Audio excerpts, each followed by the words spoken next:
যুক্তরাষ্ট্র ও ইরানের মধ্যে মধ্যস্থতাকারী হয়ে পাকিস্তান কি ভারতের অস্বস্তি বাড়িয়ে দিল? যুক্তরাষ্ট্র ও ইরানের মধ্যে মূল মধ্যস্থতাকারী হিসেবে হাজির হয়েছে পাকিস্তান। বিশেষ করে দেশটির সেনাপ্রধান ফিল্ড মার্শাল আসিম মুনির এবং প্রধানমন্ত্রী শাহবাজ শরীফ যুদ্ধবিরতি কার্যকরে গুরুত্বপূর্ণ ভূমিকা পালন করেছেন। শাহবাজ ও আসিম যুক্তরাষ্ট্র ও ইরানকে ২ সপ্তাহের যুদ্ধবিরতিতে যেতে রাজি করিয়েছেন এবং দুই দেশের মধ্যে প্রতিনিধি পর্যায়ের বৈঠক আয়োজনে অগ্রণী ভূমিকা রেখেছেন। আগামীকাল শুক্রবার পাকিস্তানের রাজধানী ইসলামাবাদে যুক্তরাষ্ট্র ও ইরানের প্রতিনিধিদের আলোচনায় বসার কথা রয়েছে। সবকিছু ঠিকঠাক থাকলে আনুষ্ঠানিক আলোচনা শুরু হবে শনিবার। যুক্তরাষ্ট্র ইরান যুদ্ধে পাকিস্তানের এই ভূমিকা নিয়ে নয়াদিল্লিতে স্পষ্ট উদ্বেগ রয়েছে। তাদের মধ্যে এই ধারণা তৈরি হয়েছে, মার্কিন প্রেসিডেন্ট ডোনাল্ড ট্রাম্প এই যুদ্ধ থেকে বের হবার পথ খুঁজছিলেন, পাকিস্তান দ্রুত এগিয়ে এসে সাহায্য করেছে। যদিও ঘটনা প্রবাহ থেকে এটা পরিষ্কার, পাকিস্তান কৌশলে যোগাযোগ ও তৎপরতা চালিয়েছে এবং খুব হিসাব করে পা ফেলেছে। এর ফলে তারা নিজেদের সামর্থ্যের তুলনায় অনেক বেশি প্রভাব বিস্তার করতে সক্ষম হয়েছে। এপ্রিলের ক্রিপ্টো চুক্তি এবং গত বছরের মে মাসে ভারতের সঙ্গে সংঘাতের পর হোয়াইট হাউসে নতুন করে প্রবেশাধিকার পায় পাকিস্তান। এই সুযোগ কাজে লাগিয়ে ইসলামাবাদ ট্রাম্প প্রশাসনের খুবই নিয়ন্ত্রিত উচ্চ মহলে নিজের জন্য একটি জায়গা তৈরি করে নিয়েছে। মার্কিন প্রেসিডেন্ট ডোনাল্ড ট্রাম্প এবং ইরানের পররাষ্ট্রমন্ত্রী আব্বাস আরাগচি উভয়ই পাকিস্তানের প্রশংসা করেছেন।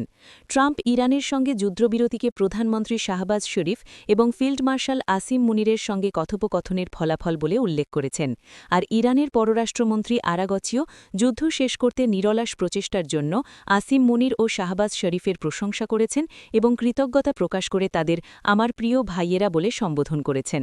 অন্যদিকে শাহবাজ শরীফ তার পক্ষ থেকে চীন, সৌদি আরব, তুরস্ক, মিশর ও কাতারের প্রতি কৃতজ্ঞতা জানিয়েছেন। তিনি বলেন, একটি যুদ্ধবিরতিতে পৌঁছতে এই দেশগুলো অমূল্য ও সার্বিক সমর্থন দিয়েছে।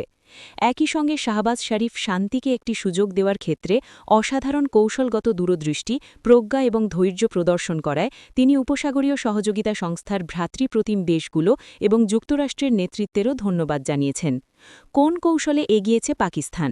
পাকিস্তানের দৈনিক ডন তাদের প্রতিবেদনে বলেছে, কয়েক সপ্তাহের কূটনীতি, বিশেষ করে 2 সপ্তাহেরও বেশি সময় ধরে আড়ালে থেকে পাকিস্তান মরিয়া যে কূটনৈতিক প্রচেষ্টা চালিয়েছে তার ফলাফল এই যুদ্ধবিরতি।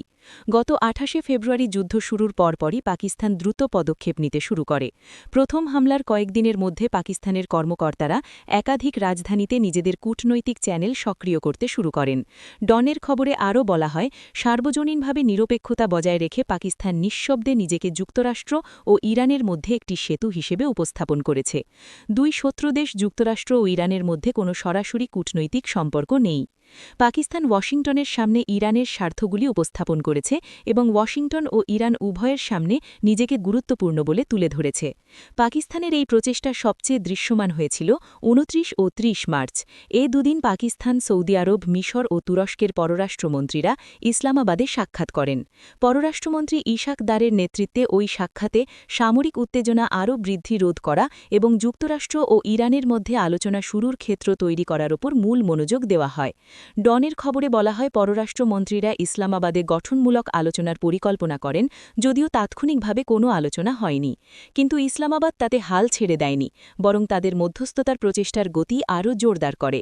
আসিম মুনির প্রেসিডেন্ট ডোনাল্ড ট্রাম্প সহ যুক্তরাষ্ট্রের শীর্ষ পর্যায়ের কর্মকর্তাদের সঙ্গে কথা বলেন। অন্যদিকে শাহবাজ শরীফ ও ইশাক দার ওয়াশিংটন, মস্কো, বেইজিং, ইউরোপের গুরুত্বপূর্ণ রাজধানী, জিসিসির সদস্য দেশ তুরস্ক, মিশর ও সৌদি আরব সহ 1 ডজনের বেশি বিশ্বনেতা ও শীর্ষ কর্মকর্তাদের সঙ্গে আলোচনা চালিয়ে গেছেন। এর উদ্দেশ্য ছিল সব পক্ষকে একটি সাময়িক যুদ্ধবিরতিতে রাজি করানো, যা প্রথম ধাপ হিসেবে কাজ করবে। পাকিস্তানের কর্মকর্তারা ইরানের কর্মকর্তাদের সঙ্গে সবসময় যোগাযোগ বজায় রেখেছেন। তারা ইরানের ইসলামী বিপ্লবী গার্ডের সঙ্গেও নিয়মিত যোগাযোগ রেখেছেন। ওয়াশিংটন ও তেহরানের মধ্যে সরাসরি যোগাযোগ একেবারে সীমিত থাকার সময়েও যেন কূটনৈতিক চ্যানেলগুলো খোলা থাকে, পাকিস্তান তা নিশ্চিত করতে চেয়েছে। ডন জানায়, এপ্রিলের শুরুতে যুদ্ধবিরতির রূপরেখা প্রস্তুত। পাকিস্তান যুদ্ধবিরতির ওই রূপরেখা সবাইকে পাঠিয়ে যুদ্ধ স্থগিত করার প্রস্তাব দেয়। ওই প্রস্তাবে গুরুত্বপূর্ণ সামুদ্রিক পথে উত্তেজনা কমানোর পরিকল্পনা পরিকল্পনাও এর অন্তর্ভুক্ত ছিল। যদিও বিশেষ করে আঞ্চলিক সামরিক নিরাপত্তা ব্যবস্থাপনা ও সমুদ্রপথে প্রবেশাধিকার নিয়ে তখন তীব্র মতপার্থক্য ছিল, কিন্তু সামরিক ও পর্যায়গতভাবে পাহাড় সমচাপের কারণে একটি সমঝোতার ক্ষেত্র তৈরি হয়। সময় যত গড়াতে থাকে, বিস্তৃত অঞ্চল জুড়ে যুদ্ধ ছড়িয়ে পড়ার ভয়ও বাড়তে থাকে।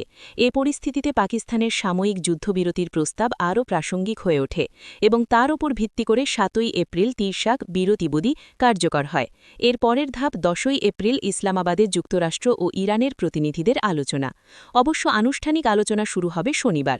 নয়াদিল্লিতে উদ্বেগ। গত বছর মে মাসে ভারত-পাকিস্তান যুদ্ধের সময় ট্রাম্প নিজেই টুইট করে যুদ্ধবিরতির ঘোষণা দিয়েছিলেন। ট্রাম্প সে সময় নিজেকে ওই যুদ্ধের মধ্যস্থতাকারী দাবি করেন। পাকিস্তান তার এই দাবিতে সমর্থন দেয়। তারপর থেকে নয়াদিল্লি সতর্ক অবস্থানে চলে গেছে। এখন নয়াদিল্লির উদ্বেগের কারণ যে পাকিস্তানকে তারা কূটনৈতিকভাবে বিচ্ছিন্ন করার চেষ্টা করেছিল, সে পাকিস্তানই এখন আন্তর্জাতিক কূটনৈতিক ক্ষমতার মূল প্রবাহে নিজেদের একটি গুরুত্বপূর্ণ অবস্থান তৈরি করে নিয়েছে।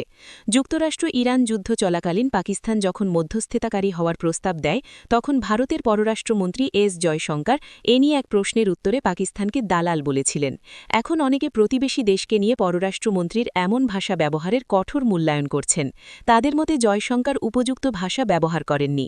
গালফ অঞ্চলে কাজ করা একজন প্রাক্তন ভারতীয় কূটনীতিক বলেন, যদি যুক্তরাষ্ট্র ও ইরানের মধ্যে আলোচনা এগিয়ে যায় এবং অত্যন্ত জটিল এই পথে যদি কিছুটা অগ্রগতিও হয়, যেখানে আমাদের আমলারাও জড়িত, তাহলে ভারতের পক্ষে পাকিস্তানকে বিচ্ছিন্ন করা এবং দোষী হিসেবে দেখানো কঠিন হবে। কারণ আমরা জ্বালানি এবং অন্যান্য কারণে ওই অঞ্চলের ওপর অনেক বেশি নির্ভরশীল। এই পরিস্থিতিতে ভারত সরকার আগামী কয়েক সপ্তাহ বা কয়েক মাসে ওয়াশিংটনের সঙ্গে যোগাযোগ বাড়িয়ে কিছুটা অগ্রগতি অর্জনের উপায় খুঁজবে। ভারতের পররাষ্ট্র সচিব বিক্রম মিশ্রি ইতিমধ্যে যুক্তরাষ্ট্র গেছেন। পররাষ্ট্রমন্ত্রী জয়শঙ্কর ১১ ও ১২ এপ্রিল সংযুক্ত আরব আমিরাতে যাবেন।